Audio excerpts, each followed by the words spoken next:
South ఇండియాలోనే అతి తక్కువ ధరలకి రత్నాలను అందించే ఏకైక సంస్థ 6JVR. ఆంధ్రప్రదేశ్ ప్రభుత్వం మహిళా సాధికారికత విషయంలో కొన్ని వ్యూహాత్మకమైన నిర్ణయాలు తీసుకుంటుంది. ఇప్పటికే వర్క్ ఫ్రమ్ హోమ్ కాన్సెప్ట్ ని రాష్ట్రంలో ఏ విధంగా డెవలప్ చేయాలనే అంశం పైన ఫోకస్ పెట్టడం, వివిధ రంగాలకు చెందినటువంటి ప్రముఖులతో చర్చలు జరపడం, ఆంధ్రప్రదేశ్లో ఎటువంటి మానవ వనరులు ఉన్నాయి, ముఖ్యంగా ఇంట్లో ఉండేటువంటి మహిళలకి ఎలాంటి ఉపాధి అవకాశాలు కల్పించాలి, దీనిపైన ఫోకస్ పెట్టింది. ఇప్పుడు ఇదే కోణంలో మరొక అడుగు ముందుకు వేసింది.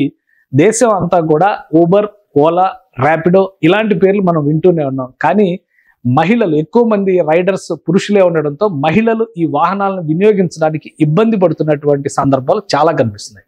ఇప్పుడు దీనికి ఒక పరిష్కారం తీసుకొచ్చే ప్రయత్నం ఏపీ సర్కార్ చేస్తుంది. ర్యాపిడో సంస్థతో కొన్ని సంప్రదింపులు జరిపినట్టుగా తాజా సమాచారం అందుతుంది. అతి త్వరలోనే దీనికి సంబంధించి ఒక MOU కుదరబోతుంది. Women riders, Rapido women riders ఆంధ్రప్రదేశ్లో రాబోతున్నారు. దీనికోసం డ్రైవింగ్ లైసెన్స్ ఉండి స్వయం ఉపాధి సంఘాల్లో ఉన్నటువంటి మహిళల్ని ప్రత్యేకంగా రాష్ట్ర ప్రభుత్వం ఎంపిక చేయాలని నిర్ణయం చేసింది.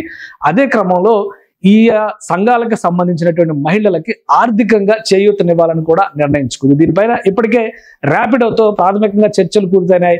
MOU దిశగా ఆంధ్రప్రదేశ్ ప్రభుత్వం సిద్ధమవుతుంది. అతి త్వరలో ఆంధ్రప్రదేశ్లో ర్యాపిడో ఉమెన్ రైడర్స్ ని చూసేటువంటి అవకాశం ఉంది. ఇదే తరహాలో నెక్స్ట్ ఇతర సంస్థలతో కూడా చర్చలు జరిపేటువంటి ఛాన్సెస్ కనిపిస్తున్నాయి.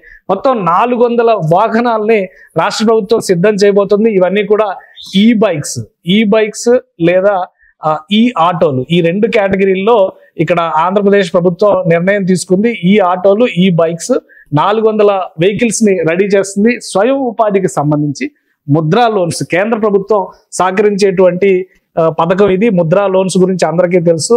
ఈ పథకం సహకారంతో మహిళలకి, డ్రైవింగ్ లైసెన్స్ ఉన్నటువంటి మహిళలకి ఈ వాహనాలని అందుబాటులోకి తీసుకొచ్చేటువంటి ప్రయత్నం చేస్తుంది. మీరు ఏ పథకం ప్రభుత్వం డిజైన్ చేసినా ఒక విషయం అండర్లైన్ గా ఉంటుంది.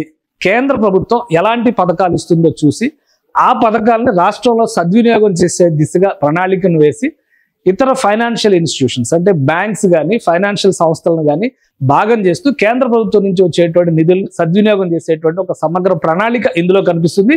ఈ బైక్స్, ఈ ఆటోలకు సంబంధించి ప్రధానంగా విశాఖపట్నం, విజయవాడ ఈ 2 నగరాల్లో కూడా మొదటి ఫేజ్ లో విశాఖపట్నం, విజయవాడలో ప్రారంభించాలనేటువంటి నిర్ణయం తీసుకుంది. మహిళలకి, ఆల్రెడీ డ్రైవింగ్ లైసెన్స్ ఉన్నటువంటి మహిళలు ఎవరెవరు ఉన్నారో వాళ్ళకి ఈ వెహికల్స్ ని అందుబాటులోకి తీసుకొచ్చేటువంటి ప్రయత్నం చేస్తుంది. మరొక 200 వాహనాల వరకు కూడా ఆంధ్రప్రదేశ్ ప్రభుత్వం మరొక 200 వాహనాలని కూడా సిద్ధం చేసేందుకు చర్చలు జరుపుతున్నట్టుగా తెలుస్తుంది. ఈ 200 వాహనాలను కూడా రాజమండ్రి, నెల్లూరు, గుంటూరు, కర్నూలు, తిరుపతి ఇటువంటి నగరాలు అంటే విజయవాడ అలానే విశాఖ టాప్ క్లాస్ సిటీస్ గా ఆంధ్రప్రదేశ్ లో చూస్తే మిగతావన్నీ కూడా ఆ తర్వాత కేటగిరీలో వచ్చేటువంటి నగరాలు అవుతాయి. అందుకనే రాజమండ్రి, కాకినాడ, కర్నూలు, తిరుపతి, నెల్లూరు, గుంటూరు ఈ నగరాల్లో కూడా దీనికి సంబంధించినటువంటి అధ్యయనాలను ప్రారంభించింది.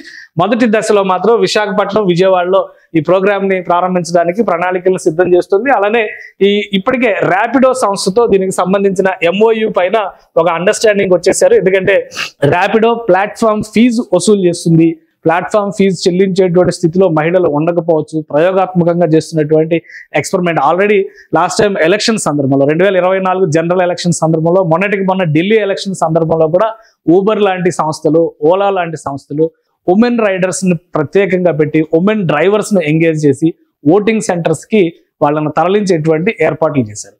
అదే తరహాలో కర్ణాటకలో ఉమెన్ వర్క్ ఫోర్స్ ఎక్కువగా ఉన్న నేపథ్యంలో ర్యాపిడో కానీ ఇతర ఓలా, ఊబర్ డ్రైవింగ్ సంస్థలు పురుషులకు సంబంధించినటువంటి వాహనాలపైన ఎక్కడానికి మహిళలు ఇబ్బంది పడుతున్నటువంటి తరుణంలో అక్కడ ఇప్పటికే ఉమెన్ రైడర్స్ స్టార్ట్ అయిపోయారు.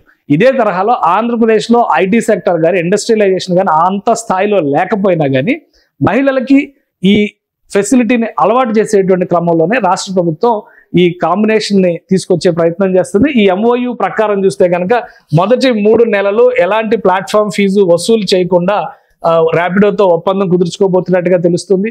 అలానే దీంతో పాటు ప్రతిరోజు 300 రైడ్స్ ఉండేలాగా ప్రణాళికలు చేయాలనేటువంటి ఒప్పందం కూడా జరుగుతుంది. అంటే 300 రైడ్స్ కనుక ప్రతిరోజు జరిగితే ఈ బైక్స్ డ్రైవ్ చేసే వాళ్ళకి, ప్రధానంగా ఈ బైక్స్ కి తక్కువ ఛార్జీలు మాత్రమే వసూలు చేసేటువంటి అవకాశం ఉంటుంది. కాబట్టి దానిలో కూడా అడ్వాంటేజ్ రావాలంటే, సఫిషియంట్ అమౌంట్ రావాలంటే ఈ నంబర్ ఆఫ్ రైడ్స్ కూడా ఎక్కువ ఉండేలా ప్లాన్ చేయాలి. సో విశాఖ విజయవాడలో ఈ ఎక్స్పెరిమెంట్ సక్సెస్ అయితే మిగతా అన్ని ప్రాంతాలకు కూడా విస్తరిస్తారు. విశాఖ విజయవాడలో 400 వెహికల్స్ ని అందుబాటులో ఉంచే ప్రయత్నం రాష్ట్ర ప్రభుత్వం చేస్తుంది. మిగతా చోట్ల మరొక 200 వాహనాలని ప్రయోగాత్మకంగా ఉపయోగించబోతున్నారు. ర్యాపిడోతో చేసుకునేటువంటి ఒప్పందం తర్వాత ఇది సక్సెస్ అయితే మిగతా సంస్థలు కూడా విస్తరించేటువంటి అవకాశం ఉంది. ఉమెన్ వర్క్ ఫోర్స్ ని పూర్తి స్థాయిలో సద్వినియోగం చేసుకునేందుకు ఆంధ్రప్రదేశ్ ప్రభుత్వం వేసినటువంటి ప్రణాళిక ఇది. అందులో భాగంగానే మొదటి స్టెప్ ర్యాపిడోతో అతి త్వరలోనే ఒప్పందం కుదరబోతోంది. సుమన్ టీవీలో మీ పర్సనల్ అండ్ బిజినెస్ ప్రమోషన్స్ కోసం కింది నెంబర్కి కాంటాక్ట్ చేయండి.